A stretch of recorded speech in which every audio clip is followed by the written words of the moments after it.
if you guys could make it on the same day and we could get this going. So thanks for taking some time, guys. Glad to be here. Of course, bro. Anytime. So, Luke, obviously, you know, Gabe's been on the show, friend of the show, but just go ahead, introduce yourself, let the people know some of the accomplishments and accolades and all that. Well, my name is Luke Iannuccilli. I just had my pro debut at 154 and back in February, and now going to make my second fight here next weekend. And I mean, it's kind of cool. Me and Gabe are on the same card. We've been teammates for a while now, and you know, our manager / coach, you know, kind of found a way to get us on the same show, which is going to be pretty sick. Going to have a big fan base. Yeah, for sure. Yeah, so I was going to say, too, you know, me and Gabe got to commentate your pro debut, right?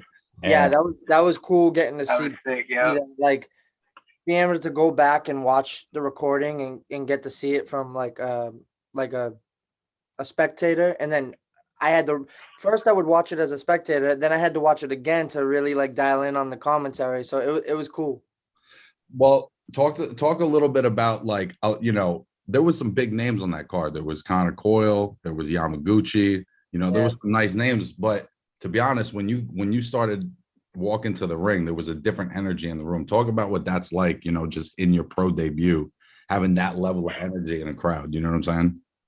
I mean, that whole night, that whole night was like something that, I don't know. I can't even explain it. Like, that was a feeling I never had before in my life. Like, I remember being in the locker room right before I came out to my fight, and they started playing my walkout music. And as soon as they pressed play and I heard my walkout music and I heard the crowd, I went, holy shit. Like, I couldn't even explain it. All I thought to myself is, like, there's no way I'm going out there and embarrassing myself in front of all those people. Yeah.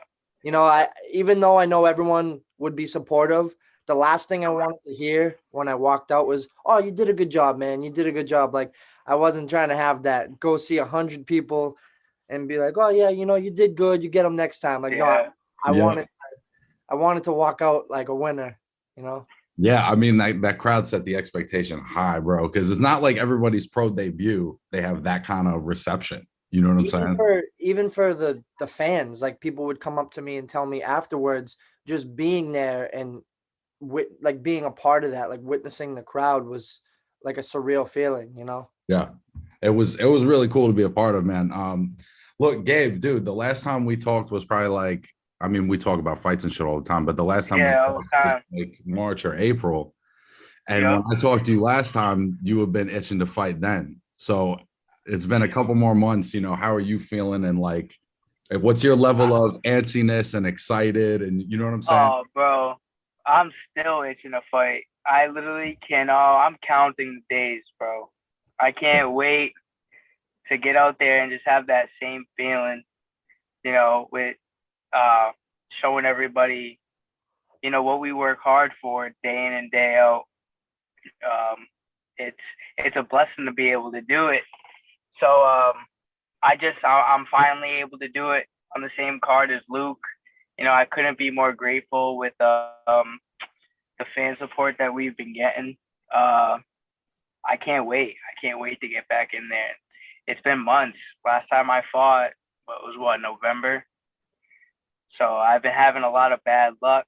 So hopefully that can turn around after June 25th, you know?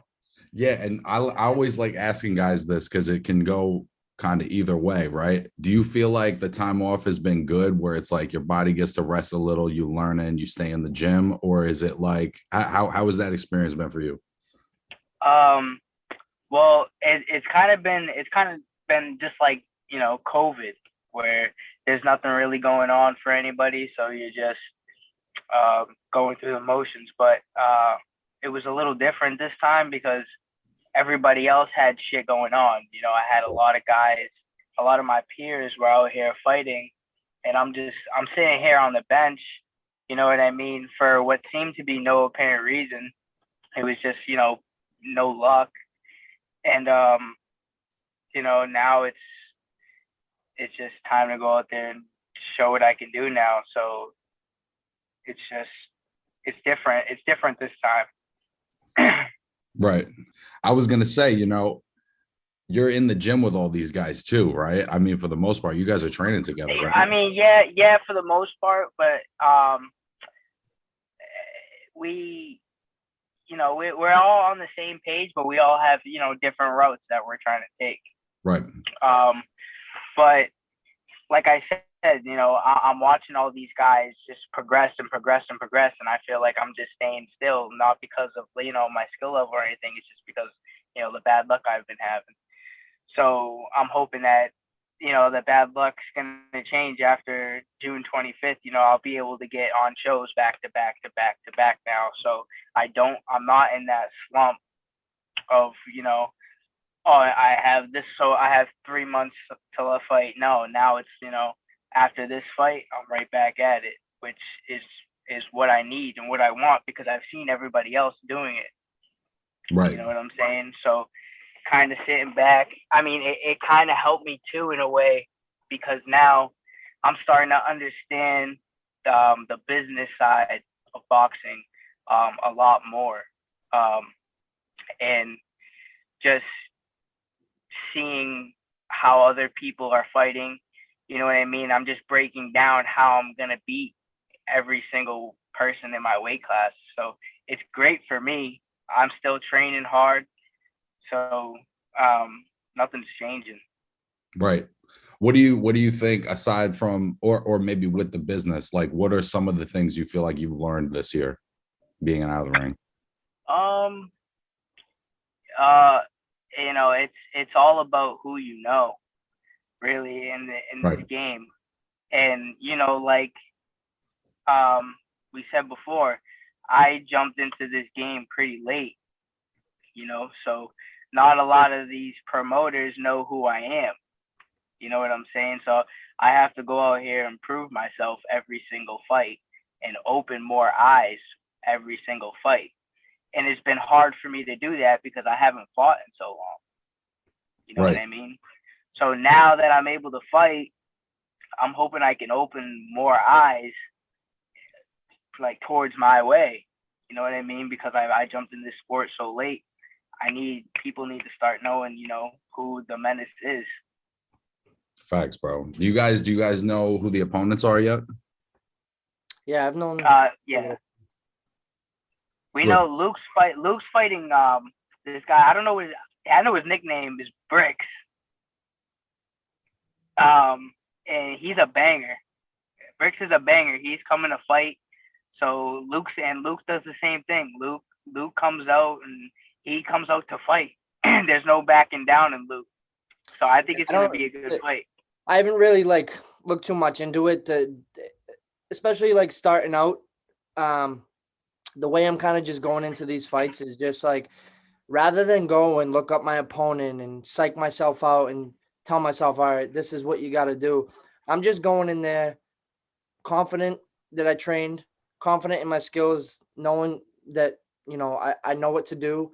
Because honestly, the reason you train is to be ready for anything, to be ready for a fast fighter or some guy that has power. So you want to be able to have good defense, or, you want to work on countering. So realistically, it doesn't really matter to me who I'm walking in the ring with. I should be ready for anything. You should be able to adapt. You should be ready to go against any style. So rather than go in there and watch tape and be like, all right, you got to do this and do that. Sometimes when you think too much, that's where you mess up. I've had days sparring where I would think about it all day long, and I would go in and kind of have a bad experience or a bad sparring session. And then there was days where I was rushing around, working all day and rushing to get to the gym, still in my work clothes, take off my clothes, get in the ring and spar and do great, because I just go back to my instincts. Just do what you know how to do, rather than trying to plan everything out like, all right, he's a heavy hitter, so let me do this and that. When you think too much, you just got to flow. You just have to be confident what you know how to do. And if you're in shape, you're able to do that. And how often does that happen too, right? Where you watch a bunch of tape on somebody and you're like, this is how they're going to fight. And then once you're in the ring with them, they take a completely different approach. Right. You know what I mean? Yep. Particularly in the beginning when you're fighting kind of like unpredictable guys, I think you're right. It is important to kind of just let me worry about me, get myself as good as I can get, so that it doesn't matter who it is. Yeah, these guys don't really have a style yet where you can pick. Oh, they're gonna do this, they're gonna do this. You don't fucking know what they're gonna do. You know what I'm saying? And same with my opponent. I don't know a thing about him. I know his height. I know he's orthodox, and that's pretty much about it. Right. And like Luke said, we train so hard that ultimately it doesn't really matter who we're in there with, because we believe in the training we have and the training that we're doing. We work like dogs. So, I mean, in order for somebody to get in that ring right now and compete with us, they have to be working like dogs too. And I don't really see anybody right now working like that, like how we are. So yes, both of you guys, for both of you guys, kind of speak on that for a minute, like what that's like having that community around you of guys that are really pushing themselves. It kind of how it keeps you in check or whatever. We all keep each other in check. Like there'll be days where I'm working and I'm like, damn, I don't want to go to the gym, and I'll hit Luke up. I'll be like, yo, you going to the gym? He's like, yeah. I'll be like, fuck, all right, I'm coming. Like, you know what I mean? Because you don't want to be that dude that's not there when everybody else is working. You know what I'm saying? It's hard. It's hard for us too, because we work 40 hours a week, me and Luke. So I mean, we need each other to lean on, because this shit's not easy, going to work and then going to train all day. We're going to run fucking miles and miles and miles after working 8 hours. Especially when we're doing like conditioning. A lot of the times we come into the gym like around the same time, within maybe like within a half hour, yeah. But sometimes we'll all do our own things. We'll be in the gym together, but we'll all be working on things solo, like things we think we need to work on. Like Gabby might be in the ring shadow box and I might be on the bag. But then there's days where we have group conditioning where we're all there, and that's kind of motivating, because if we're all doing conditioning together and one guy's pushing hard, at least for me personally, if I'm doing conditioning with like 4 guys and I feel like the other 3 guys are pushing hard, I don't want to look like the odd man out. So that makes me hard, no matter how tired I am. And like ultimately in the end, it works for all of us. Because I mean, even if you're tired and you're forcing yourself to do it because you don't want to look bad compared to everyone else, it's only making you better. Right, exactly. And like running on the track, I don't want to be a mile behind these guys. I'm like, all right, shit, I'm tired, but I gotta speed up. I want to be side by side. Yeah. And honestly too, like, you guys know what the other's going through, because you're both working and then going to the gym, you're busting your ass. So it's like, if one of you hits the other up and it's like, are you going? Then it's like, all right, well, if he can do it, I can do it. You know what I mean? Right. It's like when we have in the gym, we're kind of in a basement of these big mill buildings. So there's days where we'll do conditioning in the halls of the basement. And it's kind of like that, where if we're doing our own thing inside the gym and you see everyone walking out into the hall to go do conditioning, you kind of dip your head and you're like, oh, here we go. Like without even being doing conditioning. Yep. Gotta go. You don't want to be that one kid in the gym while everyone's out there doing it. You just, it's kind of just you have to do it. It's like work, you wake up in the morning, you don't want to go to work, but you just do it. Yeah. And we condition a lot. We condition like 3 days, 4 days a week. So, I mean, it gets tiring after your legs are beat. You don't even want to show up the next day. You know what I'm saying? And it must be turned up to another level now, since you guys have a fight coming up this week, right? Yeah. I mean, yeah, 100%. Yeah, the last 3-4 weeks, we've been going crazy. Yeah. And we force ourselves to do that because we want to look a certain way in the ring. We know we got to put in that work, because well, for me, the past few months that I've been out, I've been watching these guys and they've been putting in work and they've been looking good, but I feel like I could be better. You know what I mean? So I've got to put in that extra work to prove it to myself, when in June. Yeah. I mean, it's I think it's gonna be a good night for both of you guys, man. Is there anybody else on the card that people should be looking out for? This goes to either of you. I honestly, I haven't fought for that. We both haven't fought for this promoter, so I mean, okay. I don't really know many people on the card just yet. I'm sure that'll change. I think on the later card, our buddy Nick Molina is fighting on the night card. You should definitely keep an eye out for him. And I don't think Nate's fighting that night. Nate Balak, I don't think he's fighting that night. But definitely look for Nate too in the future. But yeah, but so far that's all I really know about it. We haven't really been focusing on who's doing what. We kind of just been focusing on ourselves. We know where we have to be at a certain time, what we have to do, what mission we have to accomplish. So that's kind of what we're rocking with. I'm not really too worried about, who's going to be there, who's going to be watching. I know I have a job at this time, show up, and that's it. I like that answer, bro. I mean, I could tell too, because the last time we talked, obviously you were working out and training and shit, but you didn't have like a fight scheduled. I could see you got that tunnel vision right now. Yeah, bro. I'm ready to kill some. I've been ready to kill some for months. Yeah. Luke knows it. I've been probably Gabby more so than me, because I've only had one fight so far. Gabby's had a few, but I know, you hear it before you actually fight yourself, but when people tell you after they win, they get that itch, that feeling like you want that again. Like I've been craving it since February. Like I told you, that feeling was unreal, just altogether being there, the crowd, fighting, just running up on the ropes, everything. So you want that again, being surrounded by everyone, your team. And, that was my first fight. And that was only a few months ago. Gab's had a few fights now, but unfortunately, he hasn't fought since last year. So I can only imagine. Yeah, I think that just me not fighting for that long is just going to show people a different monster. I've really polished up my game a lot since my last fight. I look at my last fight now and I'm like, damn, I looked like that. Like, you know what I'm saying? It's just like I changed my game, just went to a whole new level. And I can't wait to show it. You know what I'm saying?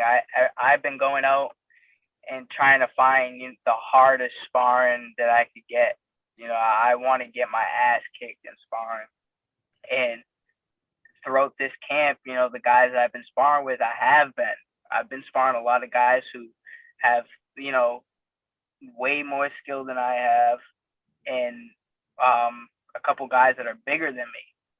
So I'm not too worried about what my opponent is going to bring, because just those two things alone, you get the skill and you get that big pressure on you. I think when it comes down to fighting somebody my weight, my size at 135 pounds, I don't think I'm going to have any issue.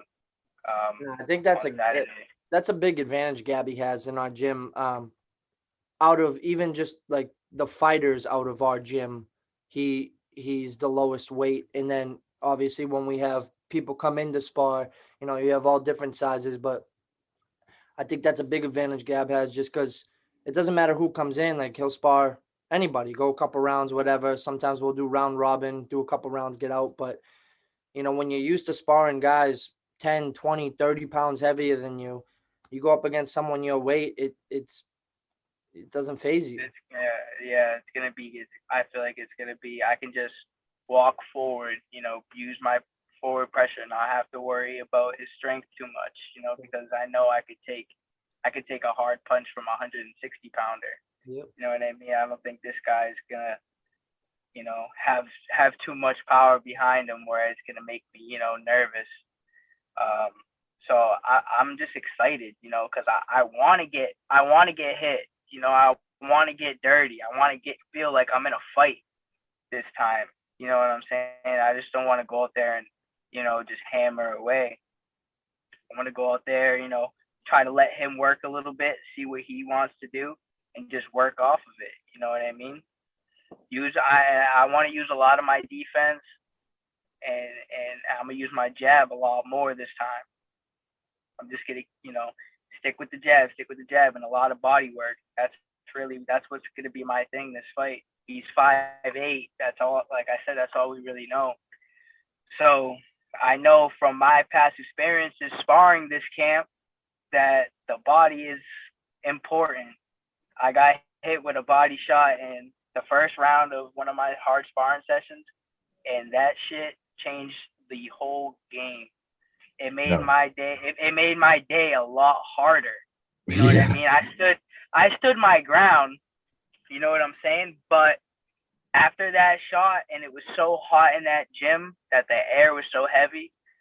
So I learned from that. You know what I mean? That's why I'm trying to spar whoever I can, because I'm trying to get my ass beat so I can learn how to deal with it when it comes to, showtime, fight time.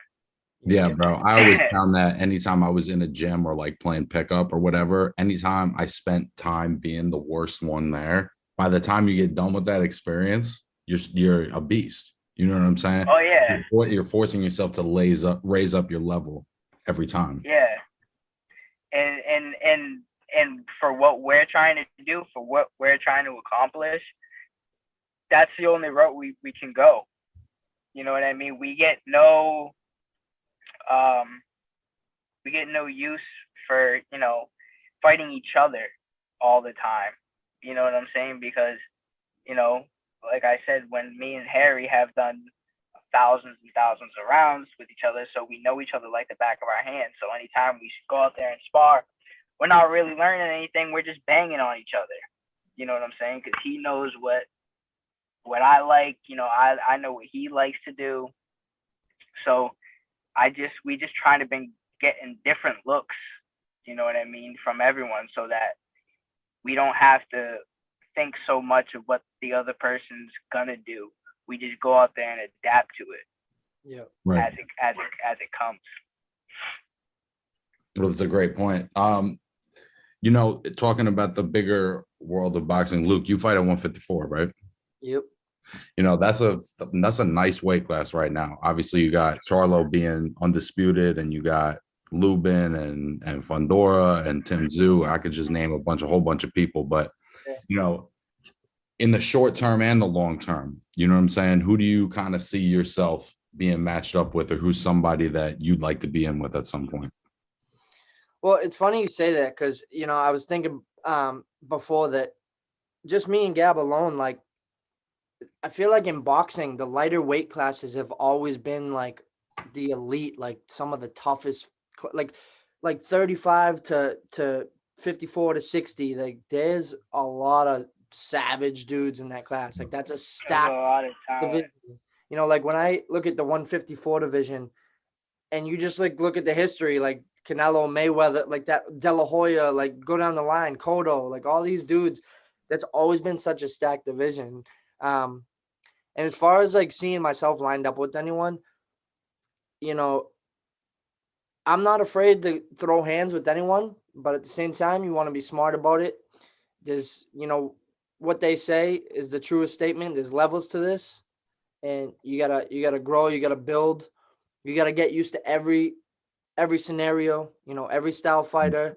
Like Gabby was saying before, with trying to spar the toughest guys, you need to be able to face adversity and learn how to deal with certain situations. If you get rocked, or if you take a good body shot, or God forbid you hurt your hand or something. Because a lot of these guys, especially veterans, they know all these little moves and tricks and mental, games. So I don't really see myself matched up with anyone. I see myself going into each fight, like one fight at a time, doing what I know how to do, climbing the ladder, earning my spot. Because I'm a big advocate with earning your stripes too. Whenever I watch, any of these guys talking online about calling people out or this and that, some guys you think deserve the fight. Some guys you think, no, I think he needs a couple more wins under his belt. So don't think I'd ever be the guy to ask for something premature. You know, I want to earn my stripes. I want to show people that I can win.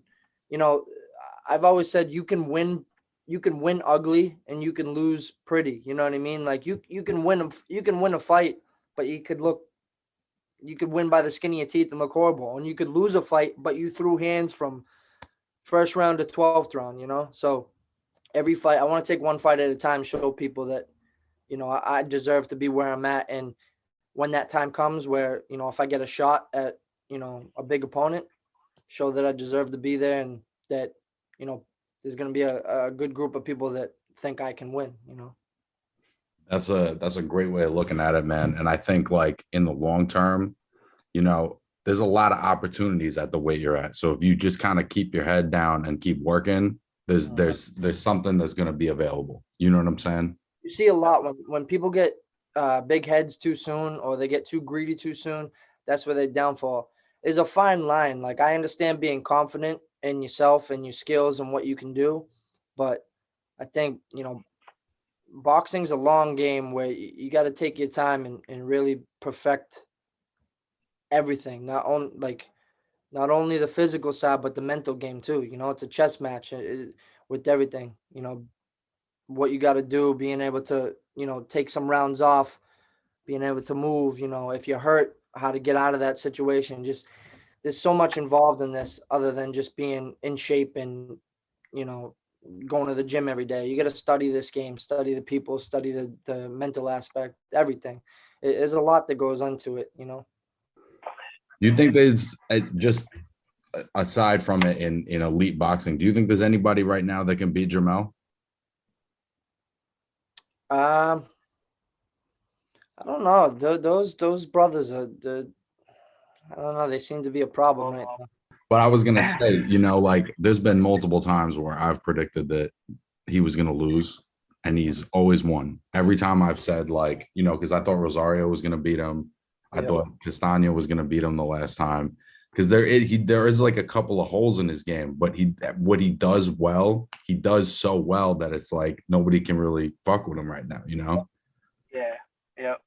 That's the thing, dude. I've always said I don't think there's a perfect style in boxing. It's about perfecting your style. You know what I mean? Like you got to think how many, like Mayweather, for example, with the shoulder roll. How many other people in the history of boxing try that shoulder roll and they don't have luck with it, or they can't do it, or people break through it? You know, Mayweather stuck to his style and perfected it. You know, there's a lot of guys like Cotto with the high guard that come in. It just doing what feels good for you and working on it to a point where you know how to do it unlike anybody else. Right. And I think he's just so strong too right now for a lot of people that are in that weight class. Yeah. That, you know, and it's all about, you know, them actually wanting to fight, because a lot of these guys will say, yeah, I'll fight you, and then nothing ever happens.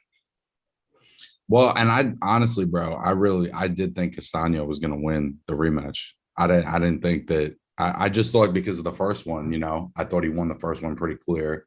And then, but Jermell, he's just like a guy that finds a way. Well, at that level, like, you know, these guys have a style.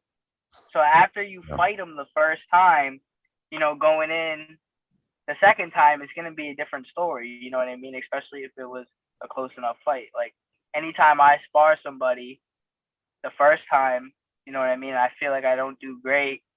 You know, the next time we spar each other, I already know what to look for. I know what you're going to do. You know what I mean? So, you know, you look better. And that's what, you know, I think happened that night. That he just knew what he was going to do. He was just on top of his game, and, you know, he didn't want to lose twice to him, which, you know, you never want to lose twice to anybody. Yeah, that's a fact, bro. But not everyone can learn that and then implement it in a rematch, especially if somebody's giving them a hard time the first time. You know what I'm saying? That's the levels to the game. Yeah. You need to be able to adapt, you know, like that's key. You know, if something ain't working, got to be able to figure out how to fix it. Right. And he's really good at that.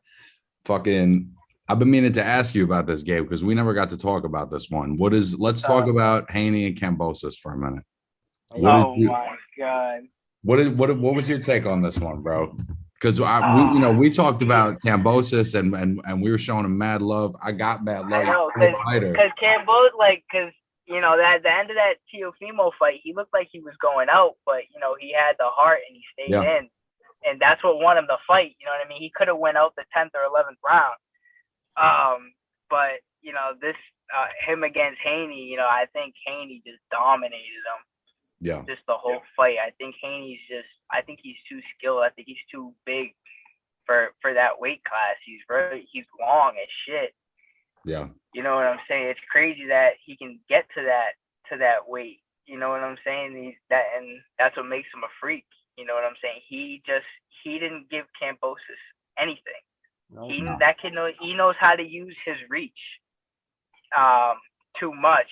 Kambosos is an in and out fighter. He's got to get in and get the fuck out. He does little bursts. And exactly. And he couldn't find it. Well, and Teo came out so over aggressive, like he left himself open because he was just like, I'm gonna knock this kid out, no problem. Exactly. And then once Kambosos found that opening inside, he fucking took it, and that was it. And Haney didn't give him that chance at all. He was the opposite. He was like hyper disciplined. Like this is gonna be a jab fight. I'm gonna jab the shit out of you. Occasionally, there's gonna be something else I throw in there because you're gonna get anxious, right. But he was that fight motivated me. When you see someone use the jab the way it's supposed to be like used, that literally made me like the next time I went to the gym, I'm like, yo, I'm practicing my basics all over again. It was so fast. I started watching it as like a fighter, trying to see if I could time it, like see when he was going to throw it. Haney is just so good with that jab. It's crazy.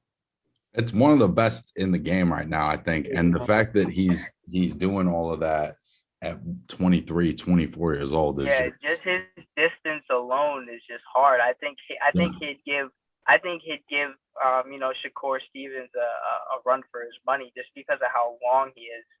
And if he can use that reach against him, because they both use their distance really good. They both know how to use, they both know where they want to be at all times.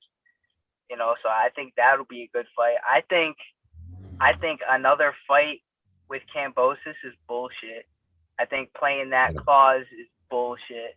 That the fight wasn't even close. No. You know what I'm saying? If you only should get a rematch in your own country again, if you should even ever get that. You need to be a close fight, at least. All respect to Kambosos, you know what I'm saying? Because he's did a lot of great things, but you know what I'm saying? I personally don't think he deserves a rematch. I think especially in his own country again. Yeah. Dude, I think that shows you how much boxing has changed. I think boxing is more towards the money side nowadays. Like back in the day, the old fighters, it's like if you lost a fight, it was like a death sentence. Your name wouldn't even be brought up again. And now these fighters, you could lose 4 or 5 times and people are getting rematches. People are still making $1 million paydays. It's insane. Like the business of boxing has changed so much. It's all about who can sell. You Yep. know what I mean? And how much money they can make off you. And honestly, I don't think they're going to make much money off the Haney and Kambosos rematch because I don't think many people are going to watch it, to be honest. I don't know. I don't know, though. You know what I mean? Maybe Kambosos, like I said, the second time you fight somebody, it could be different. But, I don't think he figured out Haney at all. No, I don't think he figured out shit. The only reason I think that obviously they're doing it because contractually he's allowed to exercise the rematch. Right. Whether or not it was a good fight or a competitive fight, obviously I don't think it was really. But I think his following out there is big enough to where they're going to be able to sell that. they'll make it about like, oh, he's retooled. Oh yeah, Learned, you know what I'm saying? Like if they're gonna do it in Australia, that's how they're gonna sell it. You know what I mean? Because his following, they don't have a lot of world champions out there. They have some. They got Jeff Horn and a couple other guys, but they don't have a lot of champions. So for them, he's like Michael Jordan. Right. So it'll sell out there regardless. Right. I mean, we'll see. We'll see if he can come with a different game plan, but I don't see it happening. But I think the fight that people want to see, right, is Haney and Tank. Oh yeah. I mean, that's yeah. Tank should have like never even fought Rolly, but I mean I understand why that fight happened. But that fight will be good because we could see how much Haney is actually able to use his distance against somebody like Tank, who's gonna try to come in and out real quick. You know what I'm saying? And hit you with that one shot because Gervonta isn't really a combination puncher. You know what I mean? No. He wants to hit you with that one big shot. He'll set up that one big shot for a while. You know what I mean? And then he'll get it. But I don't know. We'll see if he'll be able to set that shot up against Haney. He could. You know what I mean? I think he would have a better chance than Kambosos would. Definitely. But that's definitely a fight that I think everybody wants to see for sure. I would put my money on Haney. Just boxing 101. Tank always has that one shot power, but if Haney really cracks down and works on his footwork and sticks to what he knows, that that long jab, that distance, I mean, look at Rolly and Tank went as long as it did, and I don't think Rolly has boxing skills anywhere close to Haney. I think Haney can keep Tank on the outside for 12 rounds. I thought it was interesting too the way Tank fought Rolly. Like I was surprised at how much respect he gave him and how much on the back foot he was. I didn't expect that. You kind of have to, you know what I mean? Because look at the size difference. I mean, Rolly was a lot bigger than him. Yeah. Well, and there's going to be that advantage too if he fights Haney because Haney's a but Haney's also a better boxer. Yeah. So, you know what I mean? You're just going to have more trouble with him. That's why I agree with Luke when he says, I think I take Haney in that fight just because of his distance and his reach alone. He just knows how to use it. I think Rolly just didn't know how to use, his reach enough. And he got overzealous, you know what I mean? And tried to throw a hard shot that Gervonta fucking saw.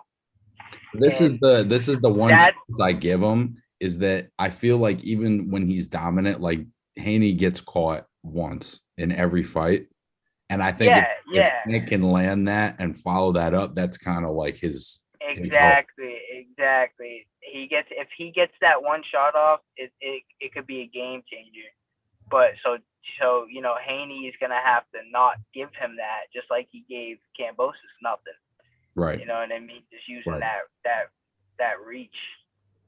And not being worried about like if it's entertaining or if there's big exchanges. Like if I'm winning every single round easy, we're doing the job. You know what I mean? Right. Because that's obviously more so his style. Did you guys get to watch Smith and Beterbiev? I did. Mm-hmm. I did last night. I watched a good amount of that card last night. That was a crazy fight. Well, okay, so if you watch the card, let's go just real quick before that. What'd you think of Robeisy Ramirez knocking out Abraham Nova? Robeisy's a beast. Honestly, he's a beast. That guy, it's crazy to me because I feel like Nova's just a lot faster. He's a lot quicker, but his boxing IQ was too much for Nova. Yeah. You know what I mean? He was just doing he was really just doing whatever he wanted. Was just trying to see, you know, where he wanted to go with it. When he knocked him out, I was like, holy shit. You know what And I mean? It was that straight left right down the pipe. You know he's what always I mean? a little more defensive too. I was surprised that he came out real like glove up. He came real glove up, like, you know what I mean? Like, he wanted a bang with him. You know what I mean? He was trying to get Nova and Nova was playing it smart in the beginning. You know, he was boxing. He was, you know, moving around, popping his jab. You know what I mean? Because I think he knew, I think he knew his opponent had a lot of power. Yep. So, that fight was crazy. You know who really impressed me too was Troy Isley. Oh man, did you watch him? Yeah, dude. He's his jab in that first round was so sharp. The way he's just constant pressure and on top of his opponent that's exactly how I want to look on June 25th. He was just on top of him the whole fight, and the way he was just going up and down with the jab, up and down. It was just, I was just like, I texted my dad right away. I'm like, yo, you watching this guy? I was like, so yeah, that really impressed me right there. There was a lot of good young guys on this one, bro.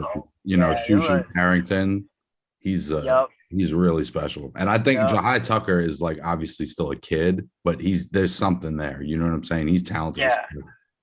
Yeah, there was a lot of talent on that card. Cashflow Diaz. Yeah. His opponent, I forget what his name was. Plato. I don't know something. It was a long Eastern European name. He was a long southpaw.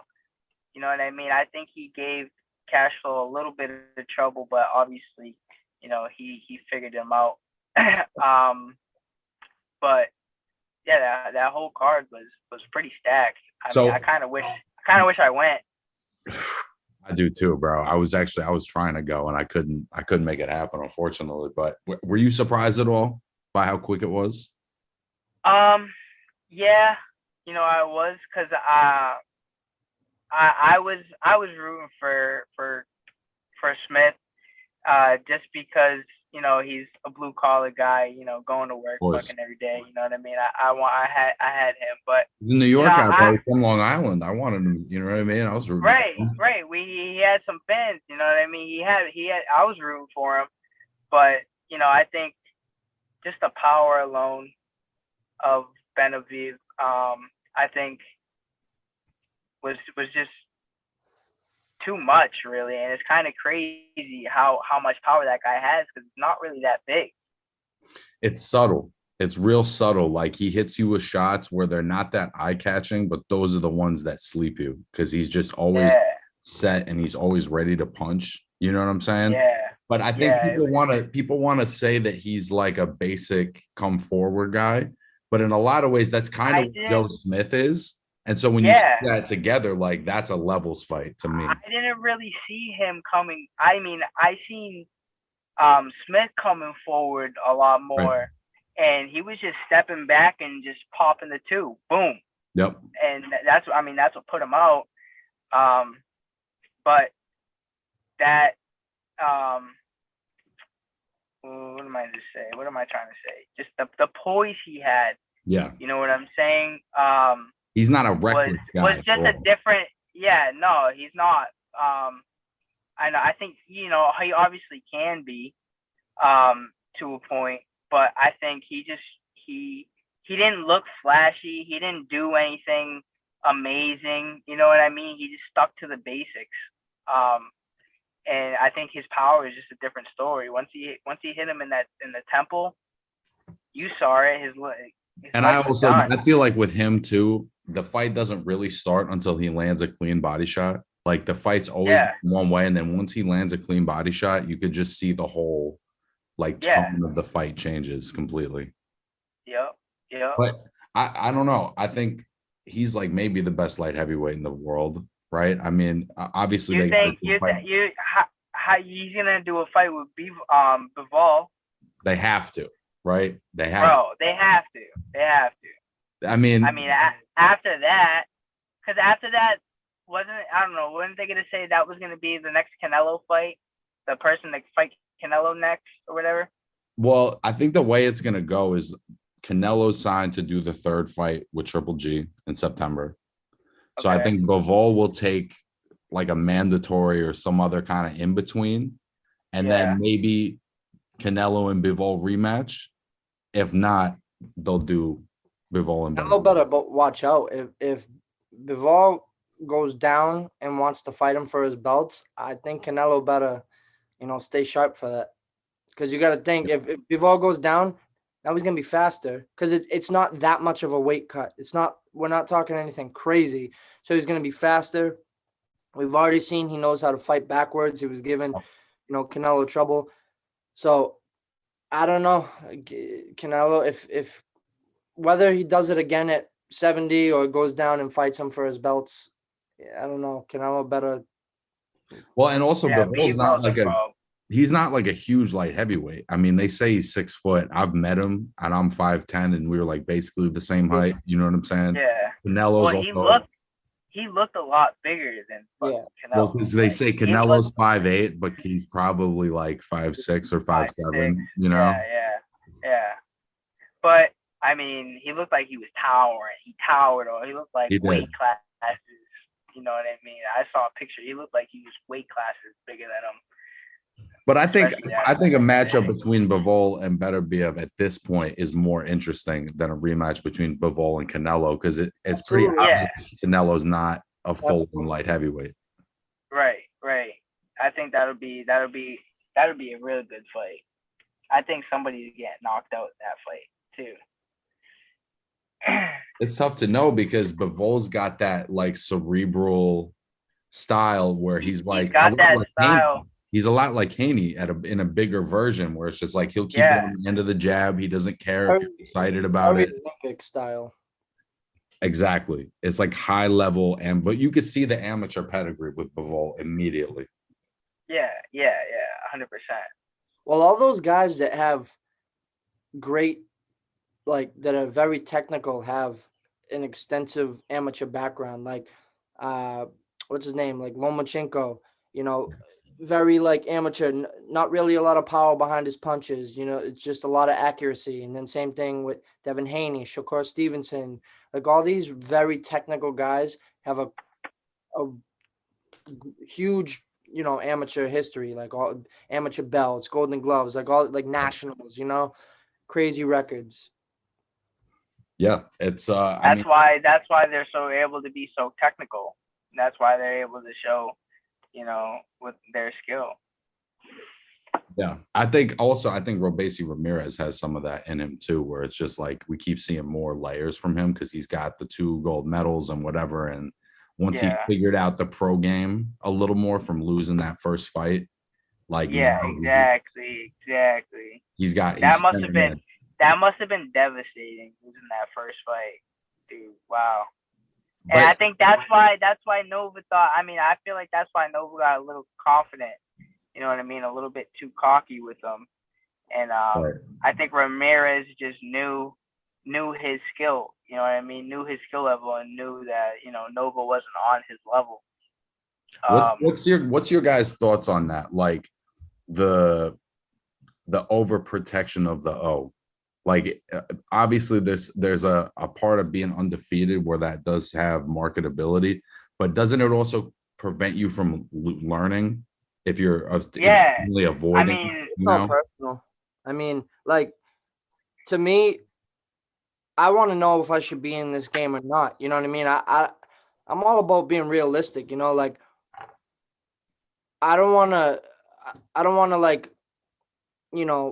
fight all these easy fights my whole life, and then at the end of my career, wonder how good I actually was. Like I want to compete with, the best of the best. And, if I happen to lose, I want to know it's not because I didn't train. It's because, the guy was better than me. But I don't want to ever question myself. I think Kambosos even said it, can't be afraid to lose the O. You got to be willing to fight the best. Like That's why you get into the game. You know what I mean? Like I need to be able to, even if I wouldn't do it now, I think you need to have the mentality. Like I need to have the mentality saying I can beat Canelo. Because if you don't, I think you're just wasting your time. Like you shouldn't make a career out of this. You need to have that confidence, because why fight all these easy fights and then question if like how good you actually were. You know, I want to be. I don't want to leave any doubt with myself or anybody. You know, I want to, when I'm done, when my path is done and all my fighting game is over, I want people to look back on my fights and my skill, and you know, I want to be like certified as like my skill was, you know, it was real, you know. Yeah. I didn't duck anybody. I didn't take easy fights, you know. Right. And much respect to those guys that are taking those, you know, those fights, especially on that big stage. You know what I mean? And obviously, you know, much respect to Ramirez and Nova. You know what I mean? I hope Nova's, you know, okay this morning and everything. You know, he got checked out and he's healthy. You know what I mean? Because, you know, you hate to see that. You know what I mean? I mean, that's what the sport's about. You know, that's what people want to see. But as a fighter, you know what I mean? When you see a guy go out like that, I mean, it's we know something like that. It's hard It's always to a come back possibility. from. It's hard to come back from. You know, because that's always going to be in the back of your head now. But you know, much respect to him, and hopefully he's healthy and okay, and can come back just as strong as he was this time. Well, I think he can at least know that like he lost to a great fighter. Yeah, you know what I'm saying? Like, he lost to a legitimately great fighter.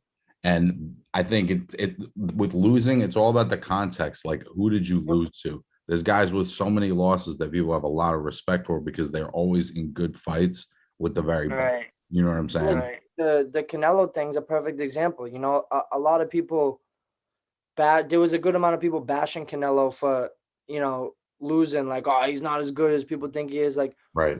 You got to respect Canelo. Canelo's doing things that not a lot of people do. Like, Canelo's taking chances. He's trying to do different things. He's trying to go up in weight. Now, not even just go up in weight, but go up like 20, 30 pounds. You know what I mean? Like, Canelo was fighting 54 and he just kept climbing. Like, some of these guys don't even want to add 10 pounds onto their resume.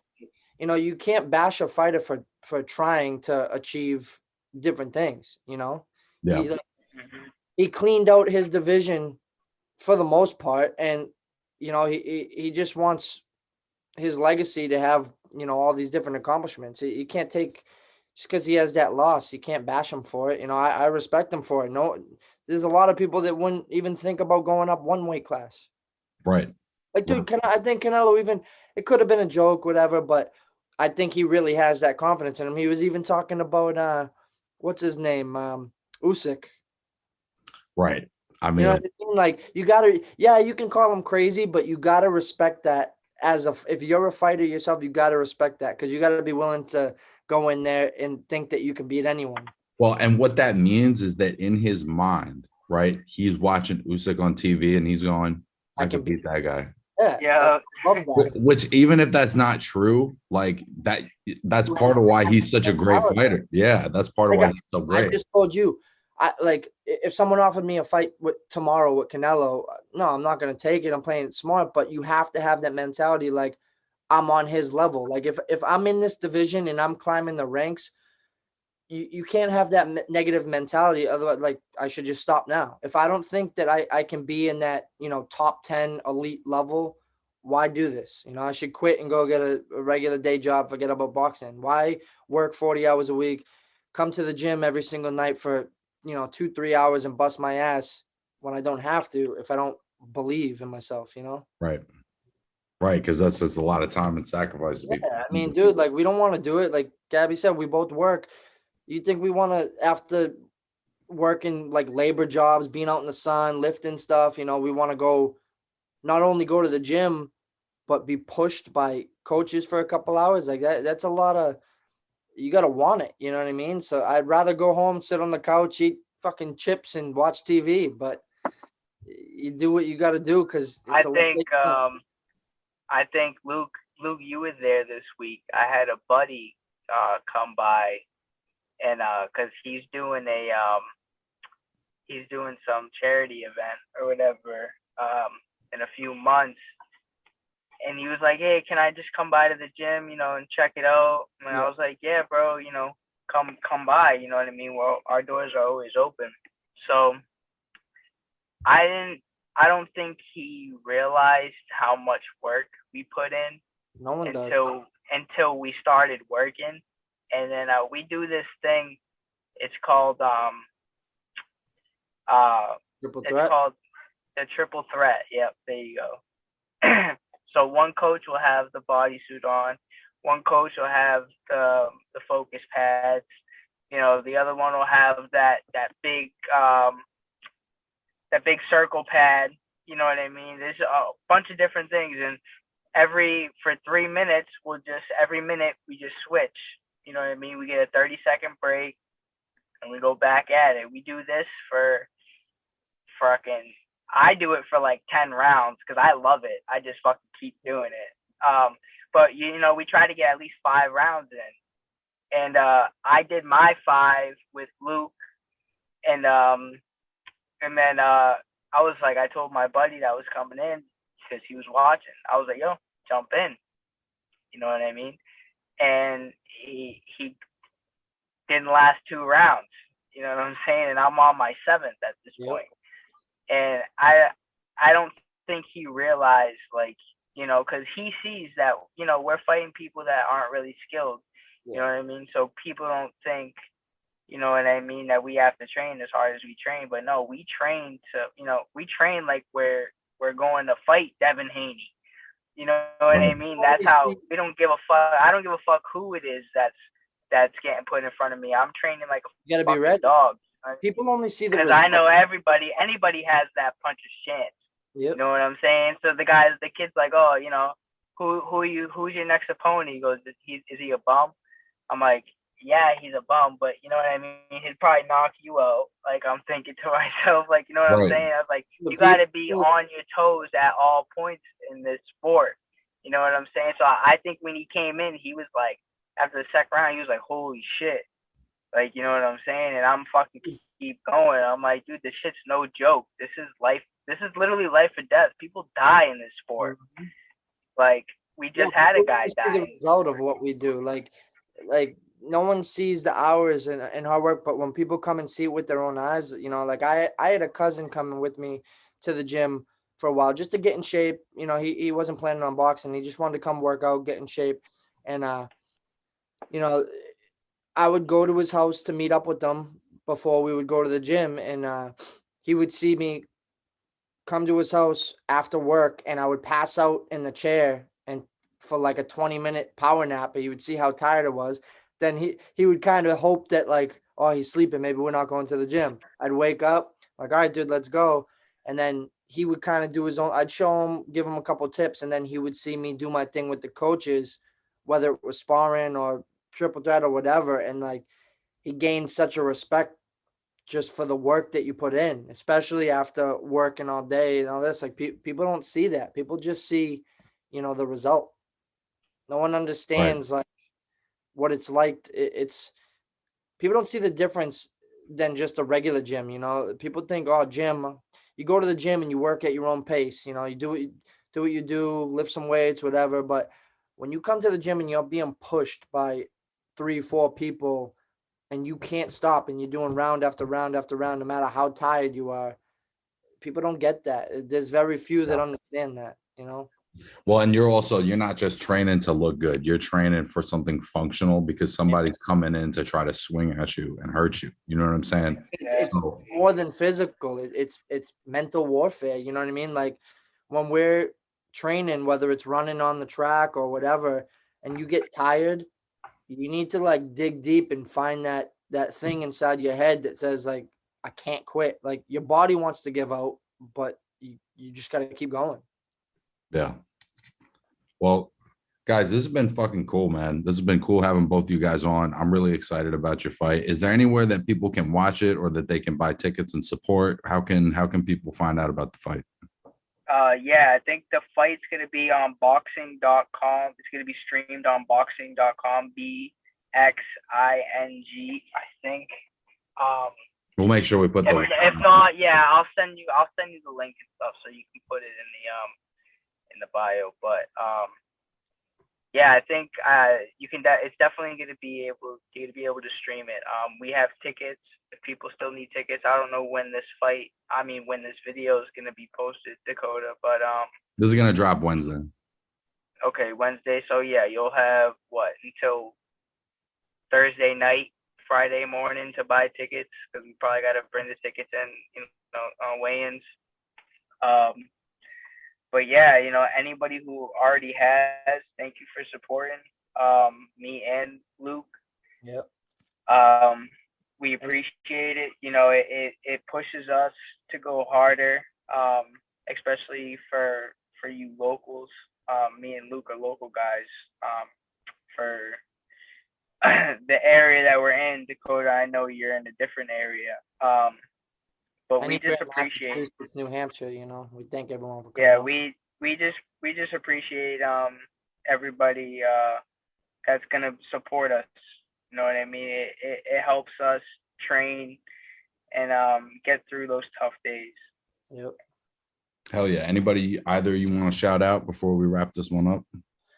Just the team, everyone, Lawtown Boxing, the Candelario family, the coaches, training us, getting us ready for all this.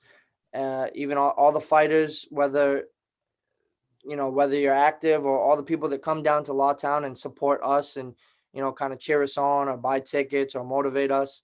And then on the outside of the gym, just my family, for always being there for me, my brother, my dad, my cousins, everyone that's with me every step of the way, asking for information on the fights, where it is, where they can go, if there's anything they can do to help. Just everyone, the team is anyone who shows love and support, and whether it's good or bad, I thank everyone, and I want everyone to come with me on the journey. It's not just for me, it's for everyone. It's an experience. Right. Yeah, I got a couple people too. Of course, obviously, the Lawtown team, the Candelarios, CJ the Dragon. My dad, my dad's been a big support in this. My family, my mom, my girl, everyone that holds down for me at home so I can do what I do. I also want to say this now on record. I want to dedicate this next fight to the 3-year-old boy, Harry, who ended up roaming and getting lost at neighbor's babysitter's house, and wasn't found until the next day, sadly dead. Apparently he had drowned in the pond that's in the woods in the back. So I have a 4-year-old, you know what I mean, and that's the area where I'm from, you know what I mean, that's my hometown. So I want to dedicate this fight to Harry. That's awesome, man. Well, thank you guys for taking some time. I know you're both real busy right now, so I appreciate you taking this, and good luck, fellas. Looking forward to it. Yes, sir. Thank you, Dakota. We'll do this again, all right? Once you guys get the wins, we'll do this again. Absolutely. Appreciate you, boss. See you guys.